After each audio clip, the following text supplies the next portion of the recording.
জাল দলিলে আপনার জমি দখল হয়ে গেলে কি করবেন? ভুয়া তথ্য দিয়ে জাতীয় পরিচয়পত্র বা এনআইডি তৈরি করে নকল কাগজপত্রের মাধ্যমে করা হয় জমি বা ফ্ল্যাটের ভুয়া দলিল। তারপরে সব দলিল বিভিন্ন ব্যাংকে রেখে নেওয়া হয় মোটা অঙ্কের ঋণ। এইভাবে কাগজপত্র করে এমন বেশ কয়েকটি চক্র সক্রিয় রয়েছে বাংলাদেশে। এমনই একটি সংঘবদ্ধ চক্রের 8 জনকে আটক করে পুলিশের অপরাধ তদন্ত বিভাগ বা সিআইডি। আটকের পর এক বিবৃতিতে সিআইডি জানায়, এই চক্রটি নির্বাচন কমিশনের কিছু কর্মচারীর মাধ্যমে গোপনে এনআইডি তৈরি করত। পরে তারা ভূমি রেজিস্ট্রি অফিসের কর্মচারীদের যোগসাজশে জাল দলিল তৈরি করে জালিয়াতি করে অন্যের সম্পত্তি দখল কিংবা নানা ধরনের অপরাধের ঘটনার পর প্রশ্ন উঠছে, কিভাবে এ থেকে সুরক্ষা পাবেন নাগরিকরা, কিংবা এ নিয়ে আইনি প্রতিকারী বা কী রয়েছে। এসব জালিয়াতির তদন্তের দায়িত্ব সিআইডির বিশেষ police super Azad Rahman BBC বাংলাকে বলেন, মাঝে মাঝেই এরকম জালিয়াতির খবর। এসব জালিয়াতির তদন্তের দায়িত্বে সিআইডির রয়েছে। সিআইডির বিশেষ পুলিশ সুপার আজাদ রহমান এক সাক্ষাৎকারে বলেন, মাঝে মাঝেই এরকম জালিয়াতির খবর পাই আমরা।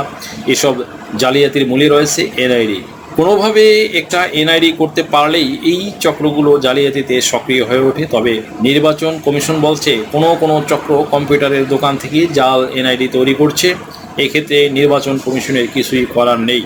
নির্বাচন কমিশনের অতিরিক্ত সচিব অশোক কুমার দেবনাথ এক সাক্ষাৎকারে বলেন, যেসব পার্টনার প্রতিষ্ঠান আমাদের কাছ থেকে এনআইডি সেবা নিয়ে থাকে তাদেরকে জানিয়ে দেওয়া হয়েছে যাচাইয়ের সময় যেন ভুয়া এনআইডি দেখে নেয়। আর ইসির কর্মচারীদের মধ্য থেকে যারা এই জালিয়াতিতে জড়িত রয়েছে তাদের বিরুদ্ধে ব্যবস্থা নেওয়া হচ্ছে।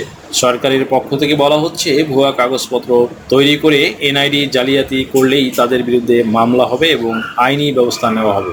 ভূমিমন্ত্রী নারায়ণ চন্দ্র বিবিসি বাংলাকে বলেন, এই জালিয়াতি বন্ধে আমরা ডিজিটাল পদ্ধতিতে নামজারি করতে যাচ্ছি। সেক্ষেত্রে কোনো ব্যক্তি কী পরিমাণ জমি রয়েছে সেই তথ্য তার এনআইডি কার্ডের সাথে যুক্ত করা হবে। মিস্টার চন্দ্র আরও বলছেন, তবে এই পদ্ধতি চালু হতে সময় লাগবে, কিন্তু এটি চালু হলে এসব জালিয়াতি বন্ধ ও একজনের জমি আরেকজন দখল করা বন্ধ হবে। সুপ্রিয় দর্শক মণ্ডলী, জালিয়াতির প্রথম ধাপ হচ্ছে এনআইডি। 2007 সালে প্রথম ছবিযুক্ত ভোটার তালিকা চালু করার পরেই জাতীয় পরিচয়পত্র বা এনআইডি কার্ড দেওয়া হয় ভোটারদের।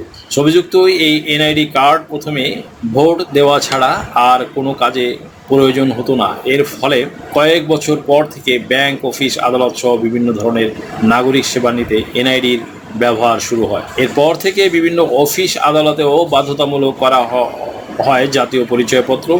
এটি বাধ্যতামূলক করার পরেই কিছুটা বিপাকে পড়তে হয় জালিয়াতি চক্রগুলোকে। কিন্তু এরপর গত কয়েক বছর ধরে সরকারি বেসরকারি 150-রও বেশি প্রতিষ্ঠান নির্বাচন কমিশনের এনআইডি সার্ভার থেকে পার্টনার প্রতিষ্ঠান হিসেবে সেবা নেয়।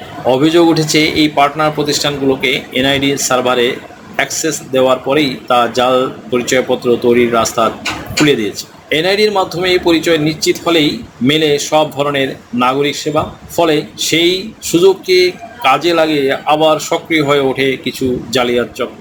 পুলিশের অপরাধ তদন্ত বিভাগে বিশেষ পুলিশ সুপার আজাদ রহমান এক সাক্ষাৎকারে বলেন, এখন সব কিছুর মূলে এনআইডি। কোনোভাবে কেউ যদি একটা এনআইডি করতে পারে, এরপর যে কোনো ব্যক্তি ওই আইডি কার্ড ব্যবহার করে বিভিন্ন ধরনের অনিয়ম ও জালিয়াতির আশ্রয় নিতে পারে। সিআইডি বলছে, রাজধানী থেকে যে চক্রটিকে ধরা হয়েছে তারাও সবার প্রথমে ভুয়া কাগজপত্রের মাধ্যমে জালিয়াতি করে এনআইডি ও ই-টিন তৈরি করেছে। তারপরেই তারা জালিয়াতিতে নামে। ওই চক্রটি একাধিক জমি ও ফ্ল্যাটের জাল দলিল তৈরি করে ওই এনআইডির বিপরীতে। সেখান থেকে বিপুল পরিমাণ ঋণও গ্রহণ করে ব্যাংক থেকে। তবে নির্বাচন কমিশনের অতিরিক্ত সচিব মিস্টার দেবনাথ এক সাক্ষাৎকারে বলেন, আমাদের কাছে যে সব ভুয়া এনআইডি নিয়ে অভিযোগ আসছে সেগুলো তো আমরা বাতিল করে দিচ্ছি। এনআইডি উইংয়ের যে সব কর্মকর্তা এর সাথে জড়িত ছিল তাদের সবাইকে জেলে পাঠানো হয়েছে। সুপ্রিয় দর্শক মণ্ডলী, আশা করি সম্পূর্ণ ভিডিওটি থেকে আপনারা সামান্যতম হলেও উপকৃত হয়েছেন। যদি ভিডিওটি আপনাদের সামান্যতম উপকার আসে তাহলে রিকোয়েস্ট করব চ্যানেলটি লাইক, শেয়ার, কমেন্টস এবং সাবস্ক্রাইব করে পাশে থাকা বেল আইকনটি প্রেস করে দিন, যাতে পরবর্তী ভিডিওর নোটিফিকেশনটি খুব সহজেই পেয়ে যান। সো আজকের মতো এখানে শেষ করছি। দেখা হবে অন্য কোনো দিন, অন্য কোনো ভিডিওতে, অন্য কোনো আইনি কন্টেন্ট নিয়ে। সেই পর্যন্ত সকলে ভালো থাকুন, সুস্থ থাকুন, নিরাপদে থাকুন। আবারও সবাইকে ধন্যবাদ জানিয়ে এখানে শেষ করছি। আল্লাহ হাফেজ। দেশ ও বিদেশ থেকে যে কোনো ধরনের হলফনামা, এফিডেভিট নিতে চান, কাবিননামা, নিকানামা যে কোনো ভাষায় অনুবাদ করে বিভিন্ন মন্ত্রণালয়, ইসলামিক ফাউন্ডেশন থেকে সত্যায়িত করে নিতে চান, শিক্ষা সনদ বা অন্য যে কোনো ধরনের ডকুমেন্ট শিক্ষা বোর্ড, শিক্ষা মন্ত্রণালয় থেকে সত্যায়িত করে নিতে চান, ধর্ম পরিবর্তন করে কোর্ট ম্যারেজ করতে চান, কুরিয়ার, ইমেইল, হোয়াটসঅ্যাপ, ইমো, মেসেঞ্জারিতে ডেলিভারি নিতে পারবেন। তাছাড়াও সরাসরি এসেও নিতে পারবেন। Mobile number 01724583880।